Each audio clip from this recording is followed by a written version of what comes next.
کیا آپ یہ جانتے ہیں کہ جب سے شی جن پنگ نے چین کے اندر قیادت سنبھالی ہے تو چین کے اندر نہ صرف غربت پہلے سے کم ہوتی چلی جا رہی ہے، بلکہ اس سے بھی زیادہ ضروری بات یہ ہے کہ وہاں پر عدم مساوات یعنی انیکوالٹی پہلے سے زیادہ کم ہونی شروع ہو گئی ہے۔ معاشی عدم مساوات کو میجر کرنے کا ایک طریقہ کراڈو جینی نے بنایا، جو کہ ایک اٹالین اکانومسٹ تھے، اسی لیے انہوں نے جو انڈیکس بنایا اس کا نام پڑا جینی کوفیشنٹ۔ جینی کوفیشنٹ 0 سے لے کے 1 تک جاتا ہے۔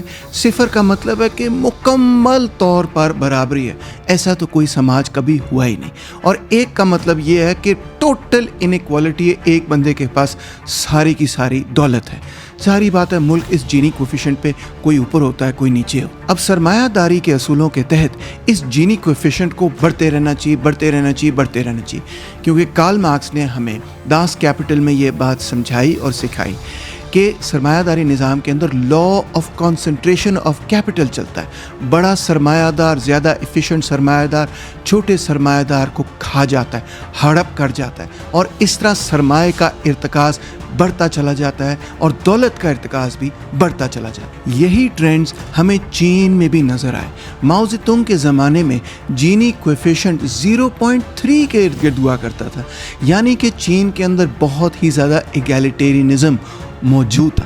مگر پھر جب دینگ شاؤ پنگ نے اقتدار سنبھالا اور اس نے یہ کہا کہ ہم سرمایہ کو اجازت دیں گے کہ وہ چین کے اندر آئے، ہم مکسڈ اکانومی بنائیں گے، تو پھر جینی کوفیشنٹ تیزی سے بڑھتا چلا گیا اور 2008 میں یہ 0.491 تک پہنچ گیا، اپنی پیک پہ پہنچ گیا۔ یعنی چین میں بھی ہم نے سرمایہ داری نظام کے قوانین کے نتائج بالکل صاف صاف دیکھے۔ مگر پھر 2008 کے بعد الٹی گنگا بہنی شروع ہو گئی۔ عجیب و غریب قسم کا معاملہ ہے کہ جینی کوفیشنٹ مزید اوپر بڑھنے کے بجائے نیچے آنا شروع ہو گیا، اور 2008 سے لے کے 2023-24 تک یہ مزید آہستہ آہستہ اور نیچے آئی جا رہا ہے۔ 2008 میں یہ 0.491 پہ کھڑا تھا اور آج یہ 0.46 پہ نیچے آیا ہے۔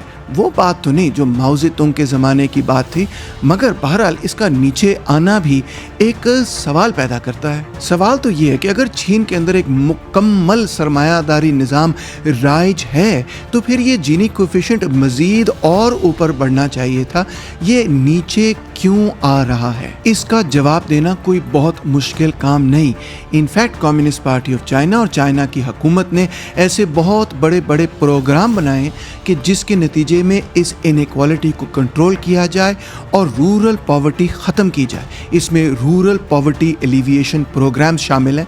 آپ جانتے ہوں گے کہ چائنا نے تقریباً 850 ملین لوگوں کو غربت سے نکالا 1980 سے لے کے آج تک۔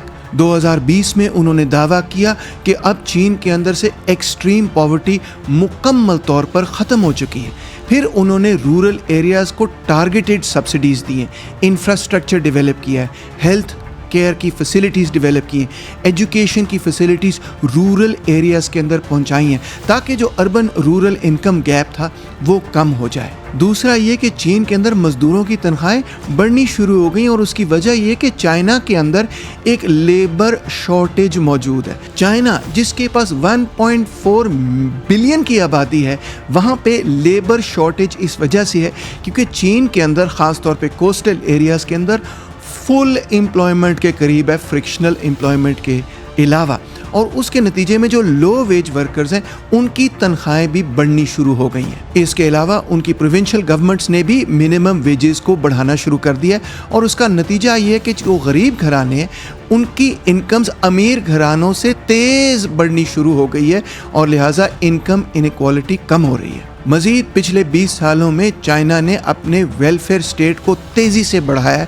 سوشل انشورنس پروگرامز جس کے اندر بیسک پینشن سکیمز شامل ہیں، یونیورسل ہیلتھ کوریج شامل ہے، اور دباؤ منیمم لائیولیہڈ گارنٹی بھی شامل ہے۔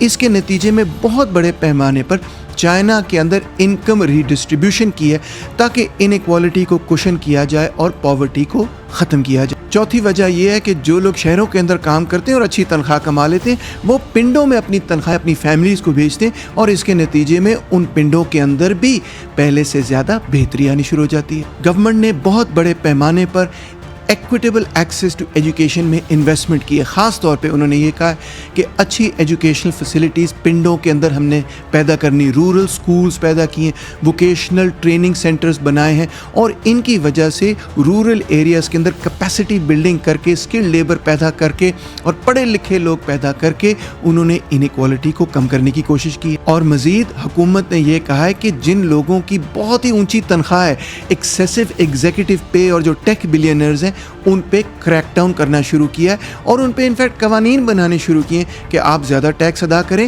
یا اتنی ایکسیسو پے آپ کو نہیں ملنی چاہیے. چائنا کی کمیونسٹ پارٹی کی قیادت یعنی شی جن پنگ کی قیادت میں چین نے یہ کہنا شروع کیا ہے کہ اب ہم نے گروتھ ایٹ اینی کاسٹ نہیں کرنی, بلکہ اب ہماری پالیسی ہے کامن پراسپیرٹی کی پالیسی.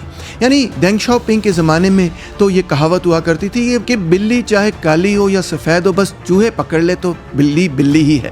ان سے ان کی مراد یہ تھی کہ چاہے ہم مکسڈ اکانومی کر لیں یا جو مرضی کر لیں, بس گروتھ ہونی چاہیے, گروتھ ہوتی رہے, انیکوالٹی ہم برداشت کرنے کے لیے تیار ہیں.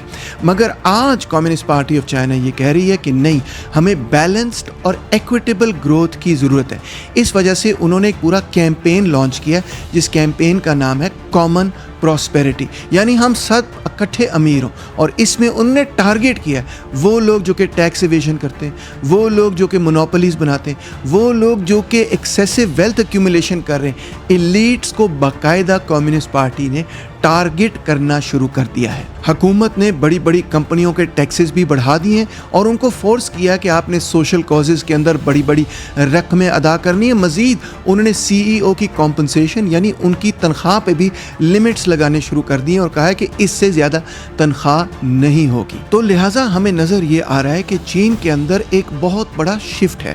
ہمارے دوست, احباب, ساتھی, کامریڈز آج بھی سمجھتے ہیں کہ آج کا چین وہی ہے جو دینگ شاؤ پنگ کے زمانے کا چین تھا, مگر ایسا نہیں ہے. جو لوگ چائنا کی معاشی پالیسی کو غور سے دیکھ رہے ہیں اور معاشی اعداد و شمار کو غور سے دیکھ رہے ہیں, ان سب کو یہ نظر آ رہا ہے کہ چائنا کے اندر ایک بہت بڑی تبدیلی ہے. اور تبدیلی یہ ہے کہ پہلے اگر دینگ شاؤ پنگ کے زمانے میں وہ یہ کہتے تھے کہ بس ہم نے تیزی سے گرو کرنا, جو مرضی ہو جائے, ہمیں اور کسی چیز کی پرواہ نہیں, تو اس دور کے اندر شی جن پنگ کے دور کے اندر وہ یہ کہہ رہے ہیں کہ نہیں, یہ پالیسی اس زمانے کے لیے تو ٹھیک تھی, مگر اس پیریڈ کے اندر ہمیں ایک نئی پالیسی کی ضرورت ہے, اور اس نئی پالیسی کا نام ہے کامن پراسپیرٹی, یا اس نئی پالیسی کا نام ہے بیلنسڈ گروتھ. اور یہ جو کامن پراسپیرٹی اور بیلنسڈ گروتھ کی پالیسی ہے, اسی کی وجہ ہے کہ چائنا کے اندر جینی کوفیشنٹ پہلے سے کم ہوتا ہوا ہمیں نظر آ رہا ہے. اس کے برعکس جب آپ سرمایہ دار ملکوں کو دیکھتے ہیں جہاں پہ سرمایہ داروں کی مکمل حاکمیت ہے, تو ہمیں ایسی پالیسیز نظر نہیں آ رہی, بلکہ 1980 سے ہمیں بالکل الٹ پالیسیاں نظر آ رہی جن کو ہم نیو لبرلزم کہتے ہیں. ہاں, ایک دور ضرور ایسا تھا ویسٹ کے اندر 1945 سے لے کے تقریباً 1979 تک کہ جب کمیونزم کے ڈر کے نتیجے میں ویسٹ نے بہت بڑے ویلفیئر اسٹیٹس بنائے. سرمایہ داروں نے یہ فیصلہ کیا کہ ہمیں بھی ویلفیئر اسٹیٹس کی ضرورت ہے, مگر آج جب کہ کمیونزم نہیں ہے, ان ویلفیئر اسٹیٹس کی سرمایہ داروں کو کوئی ضرورت نہیں, کیونکہ ان کو کوئی خطرہ نہیں کہ یہ مزدور طبقہ اقتدار نہ حاصل کر لے. اس لیے ایک سے کے بعد دوسری پالیسی کو انہوں نے فارغ کر دیا ہے اور ویلفیئر اسٹیٹ کو وہ ختم کری جا رہے ہیں. مگر چین میں تو کوئی ایسا خطرہ نہیں کہ کسی پڑوس ممالک میں بہت بڑی کمیونسٹ ریاست قائم ہوگی جس کے نتیجے میں چین کے سرمایہ دار طبقے کو اوور تھرو کر دیا جائے گا. نہیں, چین کے اندر تو کمیونسٹ پارٹی خود اقتدار میں ہے. تو پھر کمیونسٹ پارٹی نے یہ کیوں فیصلہ کیا کہ ہمیں کامن پراسپیرٹی کی ضرورت ہے, ہمیں ایکوالٹی کی اب ضرورت ہے, اب ہم نے ایکوالٹی کی طرف بڑھنا ہے. اس فیصلے کے پیچھے کوئی ایکسٹرنل تھریٹ نہیں, بلکہ چائنا کی کمیونسٹ پارٹی کے اندر ایک انٹرنل ری تھنکنگ ہے کہ اگر اس طرح انکم انکوالٹی بڑھتی چلی گئی تو ہماری پارٹی کی قیادت بھی ختم ہوگی, اور جو چین نے ترقی کی ہے وہ سب کی سب ترقی ٹھپ ہو جائے گی. مزید ترقی کرنے کے لیے یہ ضرورت ہے کہ جو پالیسیز بہت انتہا کی عدم مساوات پیدا کر رہی ہیں ان کو کنٹرول کیا جائے. ایسا شاید صرف ایک ایسی ہی ریاست میں ہو سکتا ہے جہاں پہ سرمایہ داروں کا اقتدار نہ ہو. اس کے بارے میں سوچیے اور اپنے سوال ضرور بھیجیے. بہت شکریہ.